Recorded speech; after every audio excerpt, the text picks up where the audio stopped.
What's up guys, welcome back to the Swampfox Optics YouTube channel, and today we are going over how to zero your pistol red dot. This is a video we've made in the past, but we've got some new red dots out, so we wanted to refresh the video, give you some new tips and tricks on how we've figured out the best way to do this. We are out at the beautiful ModTech range in Elizabeth, Colorado. We love being here. We love that they let us come out and shoot and film, so thank you guys so much. Don't forget to like, subscribe, leave a comment, do whatever. I read them, whether they're nice or they're mean. And I might give you a sassy response back, I might not, we'll see. First thing you guys are gonna need, if you're not a really amazingly proficient shooter, which I am not, is a table. This is like a bench rest or whatever you wanna call it. I like to sit down, get real nice and steady, so this is amazing. Next couple things you guys are gonna need is some ammo, a bag, and some guns. All right, before we get started actually zeroing, a couple of quick notes. The bag is so that we can have something steady to rest our firearm on when we're zeroing. And the concept of zeroing is just like any other platform. You shoot a group and then you make an adjustment to the optic and then you shoot another group and see what's different. And it's the same here. It's more challenging because pistols are just not the easiest platform to shoot and to shoot proficiently. So the things I'm gonna keep in mind when I'm shooting is a really smooth, relaxed trigger pull. I'm not gonna try and control the recoil. I'm gonna let the gun flip, that's okay. I just want the most consistent pull of the trigger each time because I want the most accurate shot I can get. Once I have that, I'll get a good, decent group, and then we'll go check out the target and see what we need to do. We are shooting some 124 grain Norma ammunition. This is completely cold, by the way. I have not fired a single round today, so this could suck. I will try to do my best. Okay, I'm gonna shoot some 3-round groups, so we got 3 rounds loaded up in there. Okay, I'm gonna use, I also like the X300 for zeroing because it gives a nice spot to rest the gun on the bag. So that's not necessary, but it is just a little thing that I have developed a way of being consistent and getting the same feeling every time. So we are ready to go. I'm gonna get lined up here. It's gonna look a little goofy, but let's see what we can do. All right, show and clear. All good, set that down. We're gonna go downrange now and look at the target. All right, that is not as bad as I thought it was gonna be being cold this morning. So we are using T-Rex Arms pistol zero targets. I actually really like these because they provide a lot of information. If you see here, they've got line marks that tell you what you need to do to adjust your zero. So we see my 2 shots here and then 1 off to the left. So not a bad group, not the best group in the world, but we are just a little bit high. I was aiming at this bottom of the triangle here. So I'm going to make an adjustment, maybe 8 clicks down in my optic. And we're going to see what that does. Should put us right inside this little box. So that's what I like about the target. You aim at the bottom of this triangle, and this is kind of where I'm hoping to see my hits. So not too bad. Let's go back, load up a couple more rounds, do it again, and see what we get. First gun that we're zeroing today is a Glock 47. I've got the Justice 2 with our green 6MOA dot here. So I'm gonna show you real quick what adjustments we're working with and how to adjust the optic.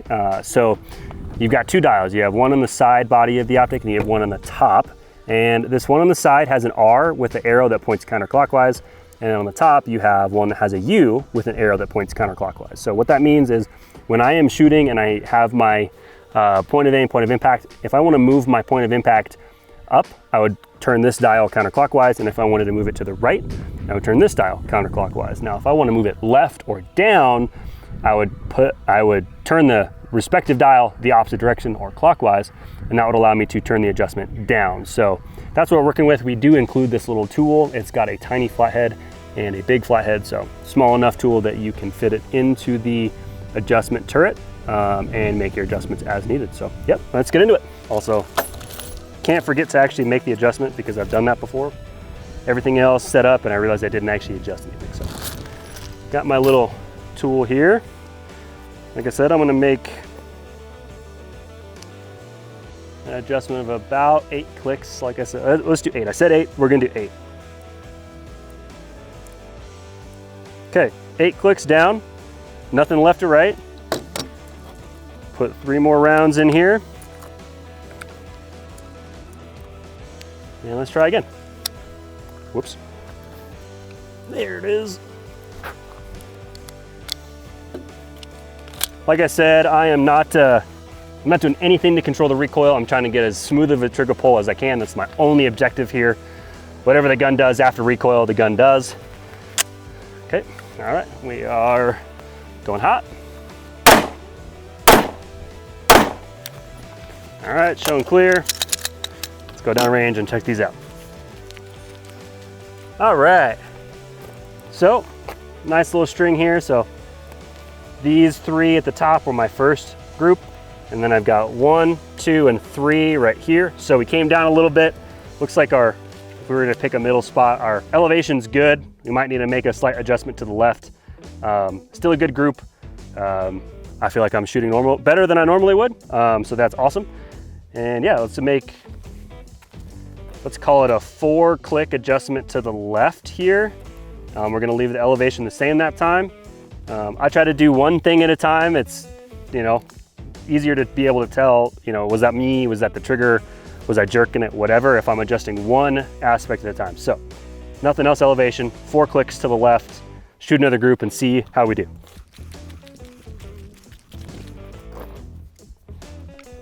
Okay.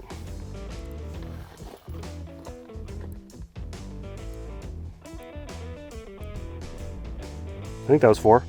Yeah, hopefully it was 4. We'll find out here in a second.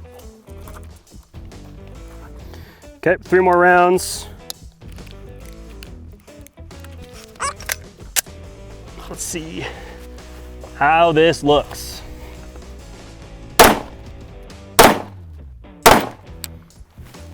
Okay, showing clear.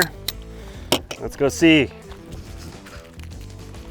Nice, okay, so definitely, so it looks like I've got 2 rounds right here, and I might have had that third be close to my second group that I fired. So we're still looking like in a good position. Sometimes when you zero, you got to kind of consider, okay, what error am I inputting as a shooter, right? Is a group moving left because I'm jerking the trigger, or is that because it's really where it's going? So I made a 4-click adjustment to the left. These showed up a little bit left. So I could attribute that to me more so than an error in adjustment. So this is pretty good. I would consider this pretty close to being zeroed. I think the only thing I might do is maybe move it 1 click to the right and then call it a day. We've got some steel that we can confirm on, some different sizes. So yeah, really happy with how this came out. That's kind of the general process of how I like to zero pistols, being on a bag and being as relaxed as I possibly can and focusing on as smooth of a trigger pull as I can. And yeah, your results may vary, but that's how I like to do it. So let's load up a couple rounds. You can see probably in the background here, I've got some steel. So we'll load up a couple rounds and we'll go confirm on. Nobody in front of us here, obviously. Just super nice. All right, we're good right there. Okay, confirm on some steel.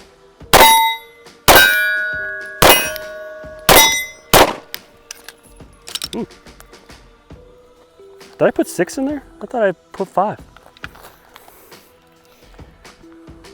Yeah, I think I put 6 in. Let's drop that one back in and add 1 more to it. Nice. So pretty good. I'd call that a day. That's pretty decent. Completely cold. You saw all the rounds fired that we shot. We didn't do any groups before that or any groups after that. So that's how I would go about zeroing a pistol. We're gonna call that a day. If you want more videos like this, please let us know. Drop some comments and let me know what you guys would like to see, and we will definitely do as much as we can. So hopefully you learned something today. Click back on the next one. Don't forget to like and do all the things. But, great, see you later.